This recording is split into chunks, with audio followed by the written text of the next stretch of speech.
March 21st, 1945, Zo 3:47 hours. The frozen banks of the Rhine River just outside Remagen, Germany. 4 SS soldiers, hardened men under Hitler's direct command, drag a lone American sergeant from the mud. He's alive, unarmed, hands bound behind his back with wire that cuts into his wrists. The night is pitch black, save for the flicker of distant artillery flashes lighting the sky like faulty lightning. They outnumber him 4-1. They've crossed 2 miles of open ground under fire to grab him during a patrol gone wrong. In minutes, they'll hand him over for interrogation. Or so they think, but as they shove him toward their jeep, headlights cutting through the fog, the sergeant turns his head. He looks at them, and he smiles. Not a grin of defeat, a calm, knowing smile that stops the lead soldier cold. In that instant, everything shifts. The air thickens. You can almost hear the river's current picking up speed, carrying the weight of what's coming. 100 yards away, American tanks rumble to life. Shells will start falling soon. Dozens of men will die before dawn. This capture, it's the spark. To understand how a single smile could unravel an operation like that, you have to go back.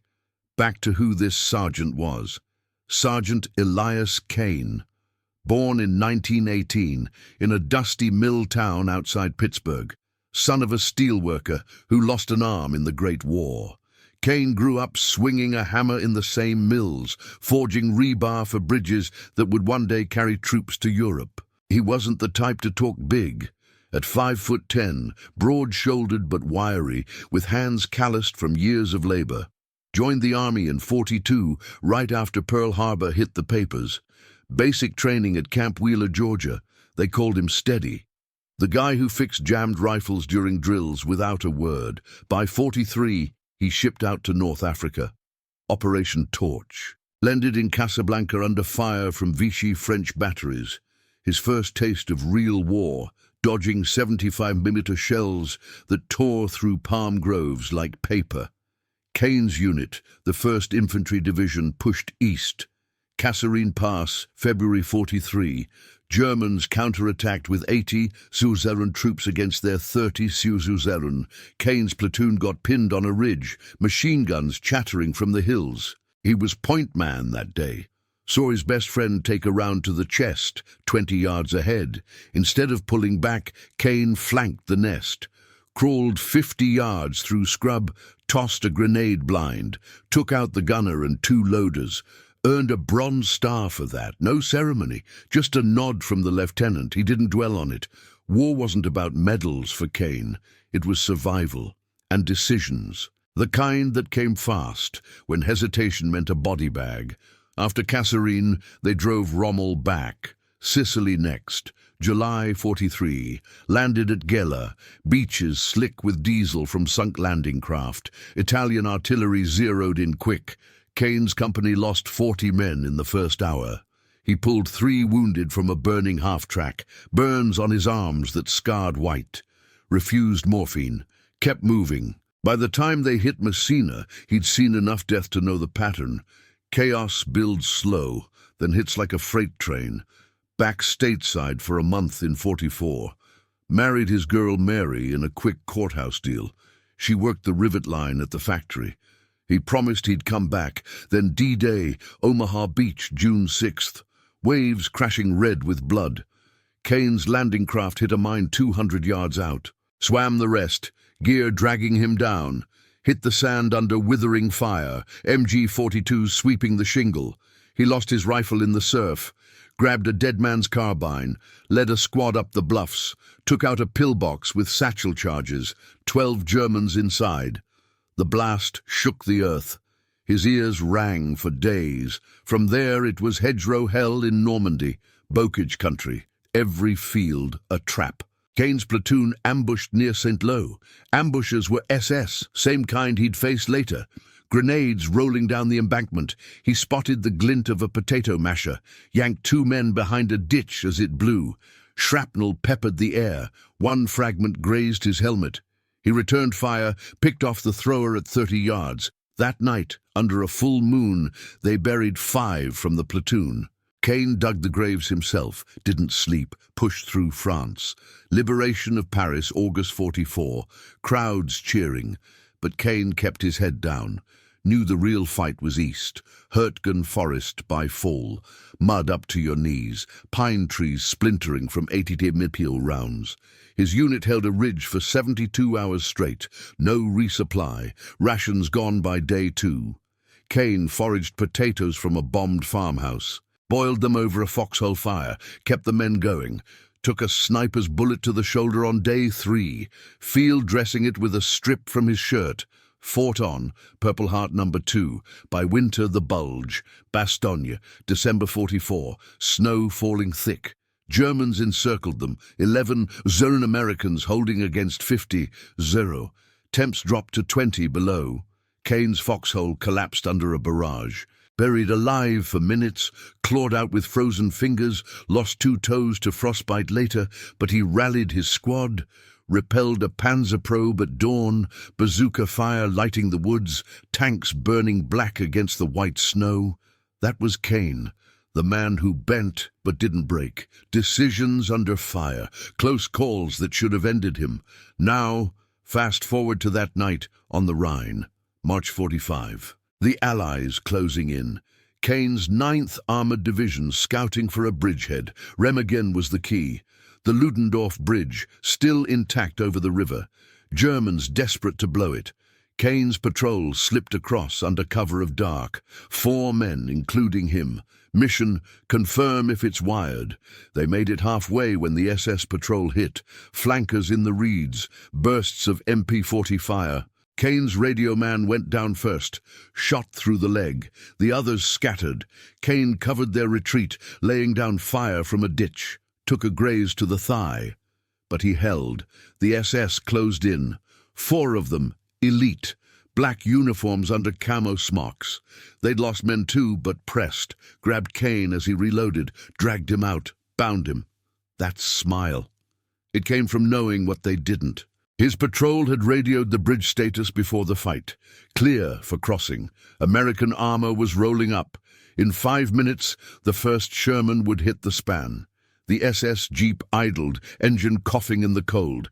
Kane sat in the back, wedged between 2 guards. The leader barked orders in German. They pulled out, tires spinning in the mud. Headlights pierced the fog. A low rumble grew from the west. Kane's smile widened just a fraction. The guards noticed. One jabbed him with a rifle butt. "What's so funny, Yankee?" Kane said nothing, just looked ahead. The rumble turned to thunder. Shells whistled overhead. The first one hit 50 yards behind. Dirt erupted. The jeep swerved. Chaos broke loose. The jeep lurched forward, gravel crunching under the tires. Fog clung to the river like a shroud, but the rumble from the west cut through it sharp. Sergeant Kane stayed silent in the back, wrists raw from the wire. The 2 guards flanking him gripped their rifles tighter. The leader up front twisted in his seat, eyes narrowing at the horizon. "What was that?" he muttered in German, voice edged with doubt. Another shell screamed in. This one closer, slamming into the embankment 20 yards off.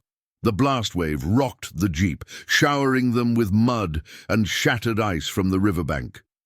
The driver cursed, yanking the wheel hard. They fishtailed, headlights bouncing wild over twisted barbed wire and shell craters. Kane's head snapped against the frame. He tasted blood from a split lip, but kept that calm stare fixed ahead. The guards shouted now, one shoving his MP40 barrel into Kane's ribs. "Stay down, prisoner." But the night was waking up. From across the Rhine, American artillery opened full. Walkie-talkie bursts from the 9th Armored's forward observers had lit the fuse. Kane's patrol radio call before the ambush, bridge clear, SS in the area, had reached command. Now, every gun from the division zeroed in. Shells rained in salvos. 1, 2, 3 at a time. The air filled with the whip-crack of impacts. 100 yards back, an ammo dump the SS had set up went up in a fireball. Orange light painted the fog, turning the guards' faces pale.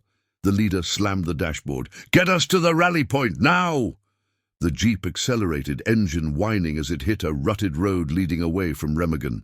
But the shells followed, walking toward them like a predator on the hunt. Another hit the road ahead, blowing a crater the size of a car. The driver swerved into the ditch, metal grinding against rock. The vehicle stalled, steam hissing from the hood. The guards piled out, dragging Kane with them. He hit the ground knees first, cold mud soaking through his fatigues. "Move! Run!" The leader fired his pistol into the dark, as if that would stop the barrage. They hauled Kane up, one grabbing his bound arms, the other prodding him forward with the rifle muzzle. 50 yards to the tree line, where they had a radio truck hidden. If they made it, they could call for extraction, Luftwaffe spotters overhead, maybe even a Stuka strike. But the Americans weren't waiting. Tracers streaked from the west bank now, red lines stitching the night. A Sherman tank's main gun boomed, 105mm round, arcing high. It landed short, but close. The explosion flipped a nearby truck onto its side, flames licking the canvas. Screams cut through the din. German infantry scrambling from foxholes along the bank. The 4 SS men pushed harder, Kane stumbling between them. His thigh wound throbbed from the earlier graze, blood warm against the chill. But pain was old news to him. He'd walked miles in Hurtgen with worse, shoulder torn open, ignoring the medic's pullback order. This? Just another step in the grind. They reached the trees. Branches snapped underfoot, the air thick with pine and cordite. The leader barked into a field phone he'd grabbed from the jeep. Eagle to base. Prisoner secured. Request evac. Coordinates. Static swallowed his words as another shell hit the riverbank. Water geysered up, mixed with debris. Bodies floated in the current now, dark shapes bobbing past. Dozen, maybe more, from the SS outpost. The guards froze for a beat, listening to the chatter of their own lines breaking. Kane scanned the shadows. He knew this stretch. His patrol had mapped it hours ago. Soft spots in the German lines where the 9th could punch through. The Ludendorff Bridge loomed half a mile east, its steel span a black silhouette against the flashes. First tanks were crossing it now. He could hear the treads clanking faintly, engines growling as they rolled onto German soil. The SS didn't know yet. Their radios jammed with interference from Allied jammers. The second guard, a young one with a scar across his cheek, turned to Kane. "You think your friends will save you?" He laughed, nervous, but jabbed harder with the rifle. Kane met his eyes. No smile this time, just steady. "They're not coming for me," he said low. "They're coming for everything." A burst of small arms fire cracked from the west. American infantry, GIs from the 27th Armored, hitting the bank. Bullets zipped through the trees, splintering bark. One guard dropped, clutching his neck, gurgling as he fell. The leader spun, firing blind into the fog. "Ambush! Fall back!" The remaining 2 hauled Kane deeper into the woods, but the path narrowed. Roots tripped them. Kane twisted his wrists, wire biting deeper but loosening a fraction from the struggle. Another tank round whistled, this one direct. It tore through the tree line, exploding 10 yards away. The blast threw them all down. Heat seared Kane's face. He rolled, tasting dirt and smoke. The scarred guard lay still, chest caved in. The leader crawled up, face bloodied, grabbing Kane's collar. "You did this! Your signal!" He raised his pistol, finger tightening, but the woods erupted. American voices shouted, "Close, too close." "Flank left! Cover fire!" Grenades popped, shrapnel rattling leaves. The leader fired once at shadows, then jerked back as a round took his shoulder. He dropped the gun, clutching the wound. Kane stayed low, bound hands behind him, but his mind raced. Decisions. Always decisions. Like in the Bulge, when he'd spotted the Panzer in the snow, waited for the bazooka man to line up the shot, then yelled the distraction. 1 second's edge. Here, it was instinct. He kicked out, boot connecting with the leader's knee. A crack, bone giving way. The German howled, collapsing. Kane rolled over him, using his weight to pin the arm. The pistol skittered into the underbrush.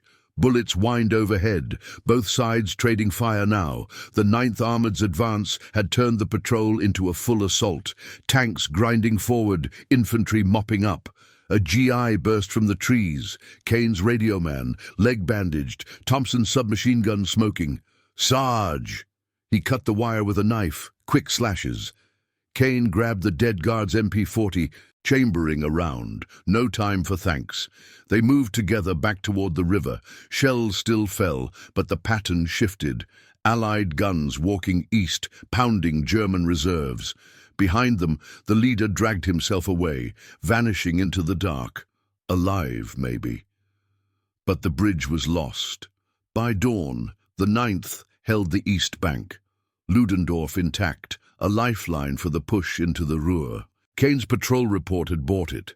Casualties mounted, SS outpost wiped, 40 dead on their side, GIs losing 15 in the crossing fire. Kane sat on a crate by the span, thigh patched, watching engineers wire the bridge for their own defenses.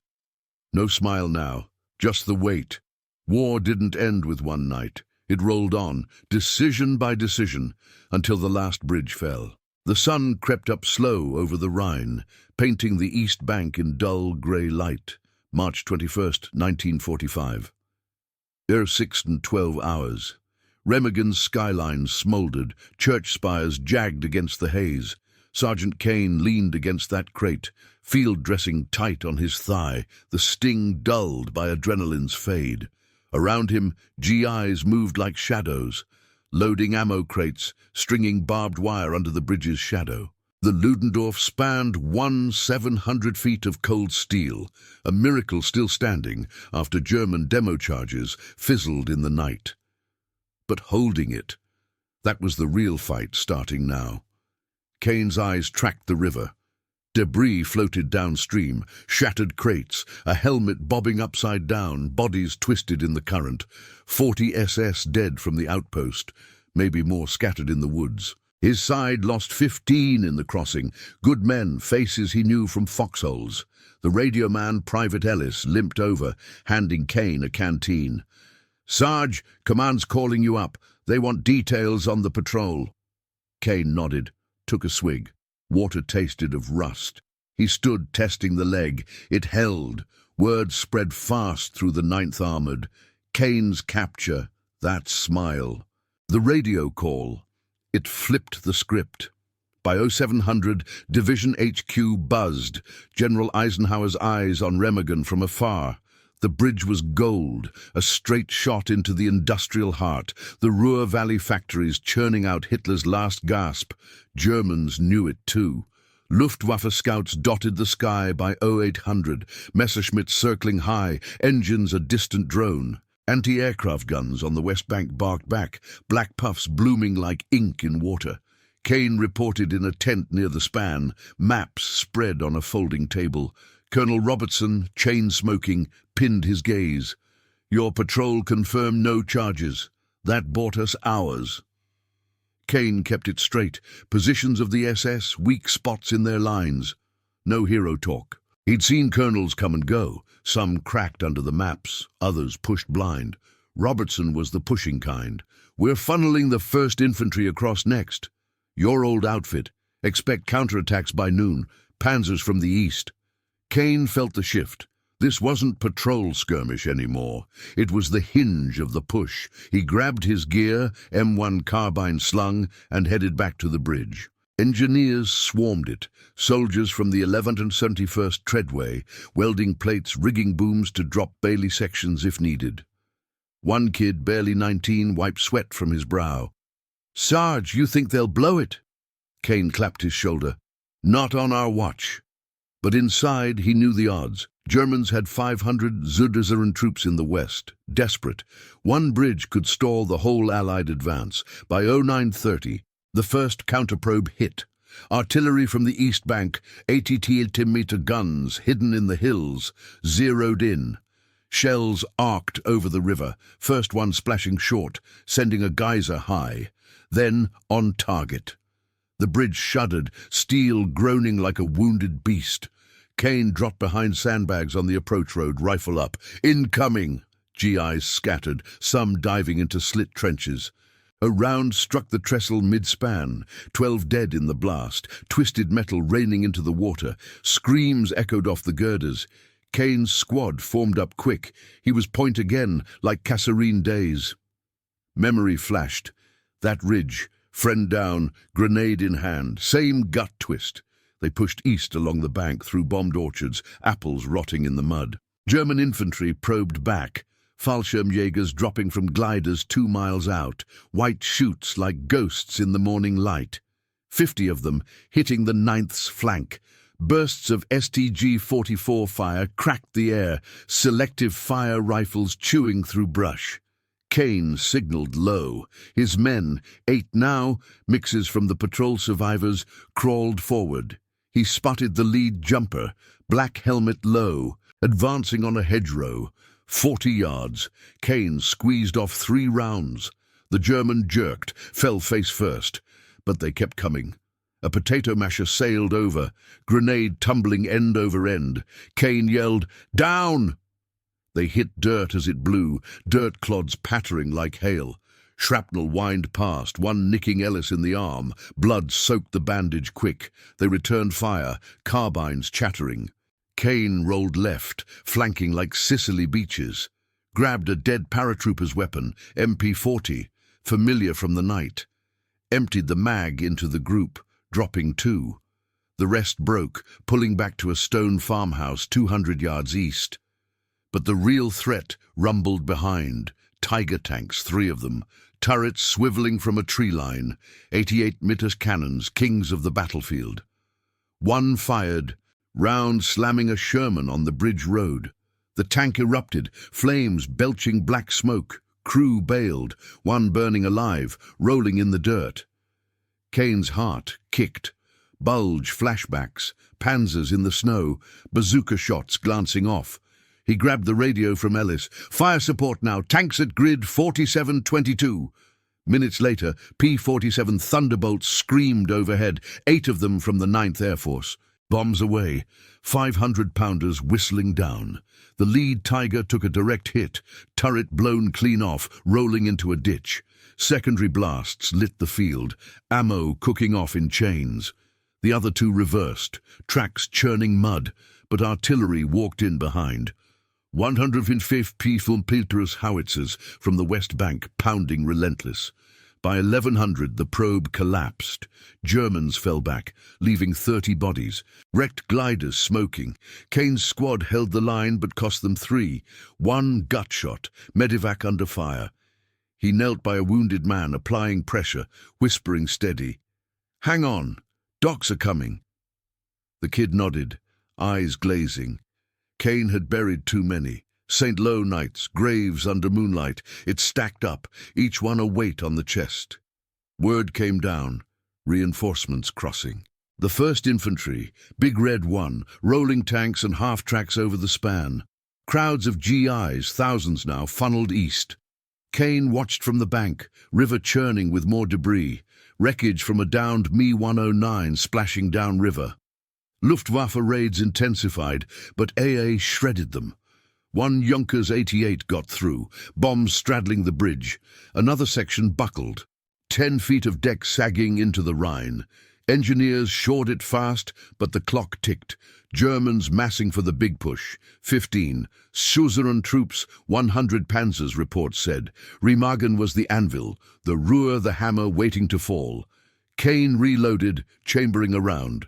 No rest. His thigh burned, but he pushed it down. Decisions piled. Hold the bridgehead, expand the pocket, or fall back if it gave. Command chose hold. By noon, the east bank was a fortress. Trenches dug, mines laid. 50 cowl nests covering approaches. Kane took a foxhole on the perimeter, overlooking orchards turned kill zones. Shells still fell sporadic, but the rhythm built. Thunder in the distance, more German armor moving up. He knew the feel. Tension coiling like before Omaha, waves red with blood. The day wore on. 1,300 hours. A lull. Deceptive. GIs shared K-rations. Cigarettes passed hand to hand. Kane ate cold beans from a can, staring east. The smile from the night. Gone, replaced by the grind. War revealed its truth here. One man's patrol could crack a front, but holding it took everything. Courage wasn't flash. It was the foxhole wait, rifle ready, knowing the next shell might be yours. The Rhine flowed on, indifferent, carrying the dead to the sea. The afternoon dragged heavy over Remagen. 1400 hours, March 21st, 1945. Sergeant Kane shifted in his foxhole, the damp earth pressing against his back. M1 carbine across his lap, barrel pointed east. The orchard stretched out like a no-man's land, twisted trees scarred from earlier shelling. Smoke hung low from the morning's wrecks, mixing with the Rhine's damp chill. GIs along the perimeter kept low, eyes on the horizon. Radios crackled soft, scouts reporting movement, big movement, German panzers massing 5 miles out near Sinzig, 100 tanks, infantry riding the hulls. The counter-attack was coming, not a probe, the real hammer. Kane wiped mud from his scope, his thigh pulsed under the dressing, but he ignored it. Pain was fuel now. Like in Bastogne, when frostbite clawed his feet. Kept walking, kept shooting. The squad around him, 7 men, faces drawn, past glances. Ellis, arms slung, nodded toward the bridge. "They're pouring it on over there, Sarge. First Infantry's halfway across." Kane peered back. The Ludendorff groaned under the weight. Sherman's rumbling single file, half-tracks loaded with troops. Dust and diesel fumes rose thick. Engineers patched another sag in the deck, torches sparking blue. But the river ran redder now, more debris snagged on pilings, wreckage, bodies. Artillery spotters called it first. A low rumble built from the east, deeper than thunder, tracks on tracks. Kane raised his binoculars. There, glints in the haze. Tiger Royals leading, squat and lethal. 88-meter guns swinging like scythes. Flanked by Panthers lighter but fast, infantry dismounted behind, SS and Wehrmacht mixed, grey uniforms blending into the fields. 15, so earned strong, reports said. Desperate push to retake the bridgehead. If they broke through, the 9th Armoured's pocket collapsed. Rhine crossing stalled. Ruhr stays German. "Contact front!" Kane's voice cut sharp. The line woke. Machine guns pivoted, 30 calibers chugging to life. Bazooka teams knelt in the ditches, rounds loaded. The lead Tiger fired first, rounds screaming low, ploughing a furrow 20 yards short. Dirt exploded, pelting the foxholes. GIs flinched but held. Kane's heart steadied. Decisions stacked. Wait for range or call the shot early. He grabbed the field phone. Fox Company to fire base. Panzers at 4815. Walk 'em in hot. Seconds later, 105mm howitzers from the West Bank answered. Shells arced high, whistling like banshees. The first salvo hit wide, bracketing the advance. A Panther brewed up, turret hatch popping as flames whooshed out. Crew bailed, one staggering before a GI sniper dropped him at 300 yards. But the Tigers pushed. The lead one, Kane marked it, white turret number faint, zeroed the orchard edge. Its 88 boomed. The round struck a sandbag nest 50 yards right, shredding 2 men. Blood sprayed the wire. Screams mixed with the roar. "Medic!" Kane yelled, but kept eyes forward. No time to look. Infantry swarmed behind the tanks now, STG-44s barking in bursts. Bullets chipped the foxhole lip. Lead spanging off rocks. Kane fired deliberate. Squeeze, crack, recoil. Dropped a runner at the knees, 80 yards out. The man crawled, trailing red. Ellis laid down cover, Thompson spitting hot. "They're closing, Sarge." Kane saw it. 200 yards and narrowing. The Germans flanked left, through a bombed village, ruins of stone houses, walls pocked with craters. Mortars thumped from there. 81mm rounds, popping air bursts over the line. Shrapnel rained, slicing air like knives. Kane rolled right, linking foxholes with the platoon next door. Shift fire, bazookas up. A kid, Private Hale, fresh from stateside, hoisted the launcher. Shook but steady. Kane spotted the angle, soft side of a Panther, tracks exposed in the turn. "Now!" Hail fired. The rocket streaked, trailing smoke. Hit true. Boom! Suspension blew, the tank slewing sideways, blocking the road. Germans yelled in the din, officers waving pistols. But momentum carried them. Another Tiger lumbered through the gap, crushing its own dead under treads. Shells from Allied guns walked closer. One caught a Tiger dead center, penetrating the glacis. The beast halted, engine coughing black. Inside, muffled pops, ammo cooking. Flames licked the vents, 3 down. But the infantry pressed 500 yards now. Grenades sailed, potato mashers tumbling. One landed short, blowing a GI's leg clean. He howled, clutching the stump. Kane crawled to him, tourniquet from his kit whipping tight. Breathe steady. The man nodded, teeth gritted.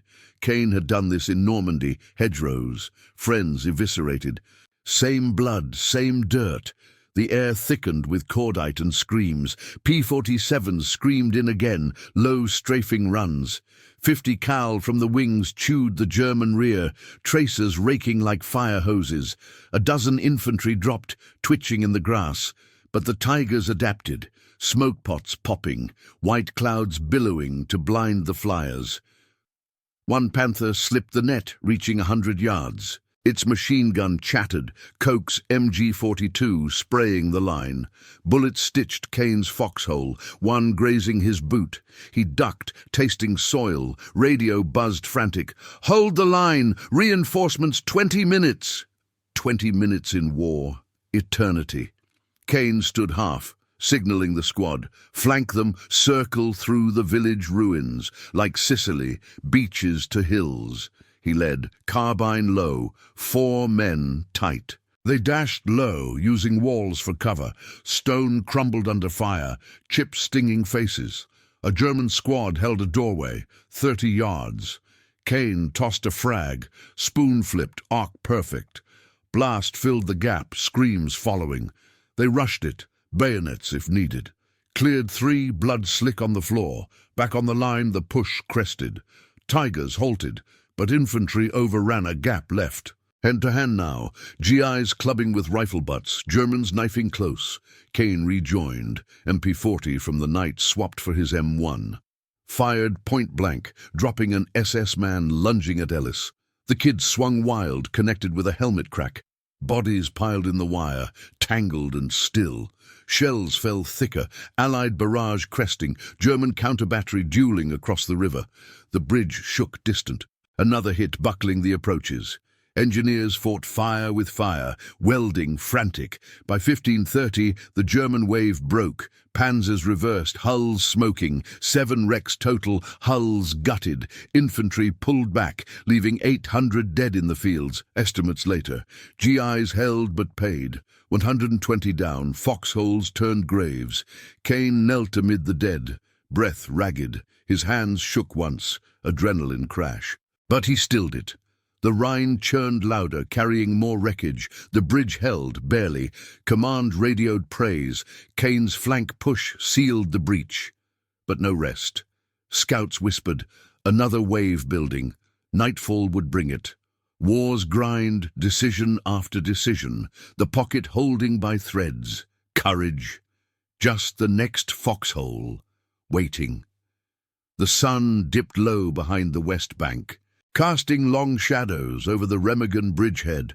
1700 hours. March 21st, 1945. Sergeant Kane wiped sweat and grime from his face, the foxhole's edge caked with blood and dirt. The afternoon's counterattack had left the east bank a slaughter pen. 800 German dead sprawled across the orchards, panzers smouldering like gutted beasts. His squad held, down to 5 men now, faces hollow under helmets. The Rhine murmured below, swollen with wreckage. Tank treads twisted in the current, helmets floating belly up. But the radios hummed urgent. Scouts spotted the next wave. Bigger. Night would hide it. Kane checked his M1, 8 rounds left, bayonet fixed. His thigh throbbed steady, a dull fire from the graze, but he pushed it down. Like Hurtgen, mud to his knees, sniper's bullet in the shoulder. He'd fought 3 days on worse. Ellis slumped nearby, arm bandaged dark with fresh blood. "Sarge, they coming again?" Kane nodded once. "Count on it." The line tensed. GIs along the perimeter shifted.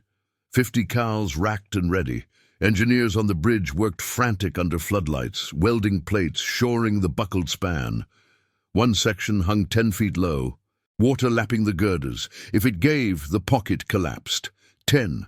Usunan allies trapped east, Rhine a graveyard. Darkness fell quick, fog rolling thick off the river. 1900 hours. The rumble started faint, engines distant, then close. Tracers lit the east horizon, red streaks from German half-tracks probing the flanks. Kane peered through his scope. There, shadows moving in the ruined village. 400 yards out, infantry first, 2-0 strong, SS black in the gloom. Behind them more panthers this time, low profiles hugging the ground. Luftwaffe night fighters droned overhead, unseen but felt in the anti-air bursts popping high. A shell whispered in, splashing the river short. Then the barrage hit, 105 millimeters from hidden guns, walking the line. Explosions chained. Dirt fountains erupted 20 yards left, burying a machine gun nest. Screams cut sharp, one GI shredded, limbs flung. Kane hit the dirt, ears ringing. "Incoming, dig in!" His voice steady over the roar. Shells pounded relentless 10 a minute. The foxhole shook, clods raining down. He covered Ellis, body shielding the kid as shrapnel whined. One piece sliced his sleeve, drawing blood, but no bite. Memories flashed, bulge nights, snow and shells, foxhole caving, clawed out then, wood now. The barrage lifted, Germans charged, half-tracks growled forward, MG-42s chattering, lead sewing the wire. Bullets zipped low, sparking off rocks. Kane popped up, fired quick. Crack, a shadow jerked, dropped, but they swarmed, 200 yards closing fast. Grenades flew, airbursts popping. Shrapnel sleeting. One landed in the next hole. Blast muffled, then wail. Kane crawled over, dragged a man clear, leg mangled, bone white, tourniquet tight. Hold! No time for more. The Panthers rolled in, cannons booming. One round gutted a Sherman on the perimeter road, flames whooshing 20 feet high. Crew screams faded quick. Kane's squad fired steady, carbines barked, tracers arcing. He dropped 2 SS at 100 yards, then shifted. Flank again. Instinct from Sicily. Beaches to bluffs. "Ellis, cover! Rest with me!" 4 men low, dashing through the smoke. Village ruins loomed, stone walls chest high. Germans held them, rifles flashing from windows. A burst clipped the air. Hail took it in the chest, crumpled without a sound. Kane pushed on, rage cold, tossed a frag into a doorway. Boom! Smoke billowed. They cleared it room by room, bayonets red, close work. One German lunged, knife high. Kane parried, drove the butt home. Crack, done. Back on the line, the push crested. Panthers reached the wire, 50 yards. Bazookas thumped, rockets streaking. First hit glanced, sparked off armor. Second punch true, side shot. The tank halted, flames licking tracks. Germans bailed, firing wild. Hand-to-hand erupted, GIs clubbed, stabbed. Kane rejoined the foxhole line, M1 empty, switched to the MP40 from the night, burst fire, dropping 3 in the tangle. An SS man grabbed his throat, hands like iron. Kane kneed low, twisted free, shot point blank. The bodies slumped heavy. Artillery dueled across the river, Allied 155s thundering back, shells screaming east. Monsalvo bracketed the German rear, half-tracks flipping like toys. Bodies piled in the orchard, 500 now, mud churned to slurry. But they kept coming, waves breaking on the line. A Panther zeroed Kane's position. 80 Tiamets roared. The round struck short, cratering 10 yards out. Blast waves slammed him back, ears popping. Dirt filled his mouth, rolled, coughing. Ellis down beside him. Hit bad, shoulder torn. "Sarge!" Kane pressed the wound. "Stay! Help coming!" P-47s dove through the clouds, props screaming. Bombs away. 500-pounders whistling. Impacts chained, lighting the night orange. 2 Panthers vaporized, turrets sailing. The German assault shattered. Officers yelled retreat, survivors dragging wounded into the dark. By 2100, silence fell, broken only by moans and the river's rush. The bridge held. Engineers reported the span stable, reinforcements across, 1st Infantry digging in deep. Casualties tallied grim. 300 GIs down that night, foxholes filled with the dead. Germans lost 200, panzers reduced to scrap. Kane sat in the mud, hands bloodied, binding Ellis's shoulder. Medics hauled the kid away on a stretcher. Dawn broke grey at 600, March 22nd. Word from command, the pocket expanded, Ruhr roads open. Eisenhower's directive, push hard. Kane's actions noted in dispatches, patrol spark, flank holds. A silver star came later, pinned quiet in a field hospital. No speeches. He shipped back stateside by summer 45. War ended May 8th. Mary waited in Pittsburgh. Milltown quiet now. Kane lived to 78, died in 96. Buried with honors, but he never talked much. The Rhine bridge. It collapsed days later under its own weight, but the crossing stuck. War showed its face there. One decision, one smile in the dark, tips the scale. Not heroes in capes, just men in the mud choosing next. The current carries on.